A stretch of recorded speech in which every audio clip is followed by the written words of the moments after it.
ایک دن حضرت صلی اللہ علیہ وسلم لوگوں میں تشریف فرما تھے کہ آپ کے پاس ایک شخص آیا اور پوچھنے لگا کہ ایمان کسے کہتے ہیں۔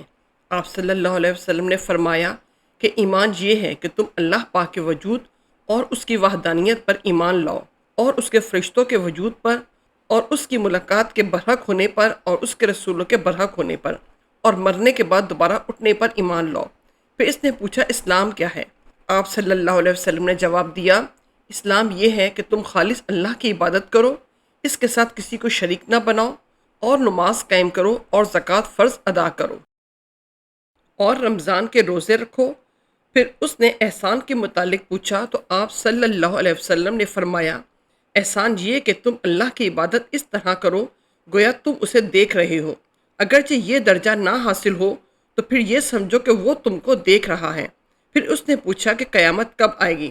آپ صلی اللہ علیہ وسلم نے فرمایا کہ اس کے بارے میں جواب دینے والا پوچھنے والے سے کچھ زیادہ نہیں جانتا، البتہ میں تمہیں اس کی نشانیاں بتلا سکتا ہوں۔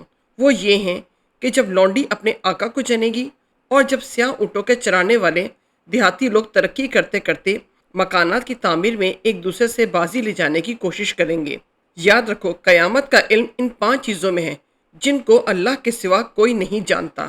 پھر آپ صلی اللہ علیہ وسلم نے یہ آیت پڑھی کہ اللہ ہی کو قیامت کا علم ہے کہ وہ کب ہوگی۔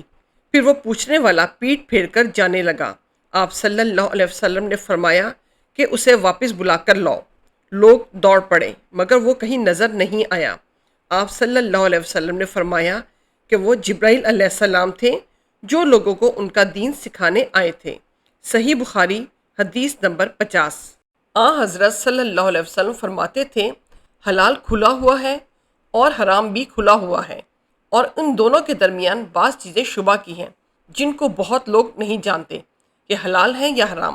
پھر جو کوئی شبہ کی چیزوں سے بچ گیا اس نے اپنے دین اور عزت کو بچا لیا، اور جو کوئی ان شبہ کی چیزوں میں پڑ گیا اس کی مثال اس چرواہے کی ہے جو شاہی محفوظ چراگاہ کے آس پاس اپنے جانوروں کو چرائے۔ وہ قریب ہے کہ کبھی اس چراگاہ کے اندر گھس جائیں اور شاہی مجرم قرار پائیں۔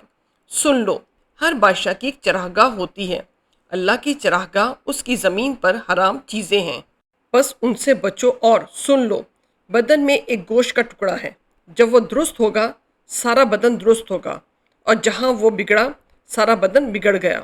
سن لو، وہ ٹکڑا آدمی کا دل ہے۔ صحیح بخاری حدیث نمبر 52۔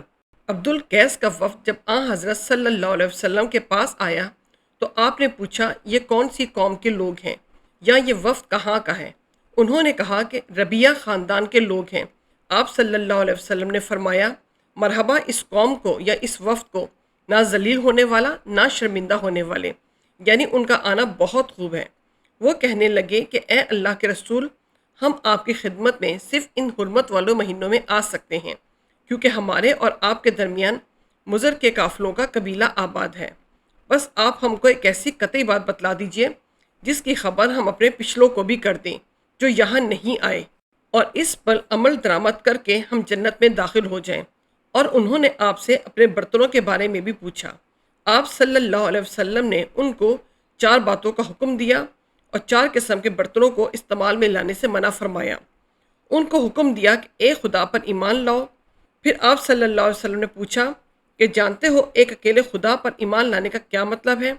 انہوں نے کہا کہ اللہ اور اس کے رسول صلی اللہ علیہ وسلم کو ہی معلوم ہے۔ آپ صلی اللہ علیہ وسلم نے فرمایا کہ اس بات کی گواہی دینا کہ اللہ کے سوا کوئی معبود نہیں، اور یہ کہ حضرت محمد صلی اللہ علیہ وسلم اس کے سچے رسول ہیں، اور نماز قائم کرنا اور زکوٰۃ ادا کرنا اور رمضان کے روزے رکھنا، اور مال غنیمت سے جو ملے اس کا 5واں حصہ مسلمانوں کے بیت المال میں داخل کرانا۔ اور 4 برتنوں کے استعمال سے آپ صلی اللہ علیہ وسلم نے ان کو منع فرمایا، سبز لاکھی مرتبان سے، اور کدو کے بنائے ہوئے برتن سے، لکڑی کے کھودے ہوئے برتن سے، اور روغنی برتن سے، اور فرمایا کہ ان باتوں کا حفظ کر لو اور ان لوگوں کو بتلا دینا جو تم سے پیچھے ہیں اور یہاں نہیں آئے ہیں۔ صحیح بخاری حدیث نمبر 53۔ حضرت صلی اللہ علیہ وسلم نے فرمایا، جب آدمی ثواب کی نیت سے اپنے اہل و عیال پر خرچ کرے بس وہ بھی اس کے لیے صدقہ ہے۔ صحیح بخاری حدیث نمبر 55۔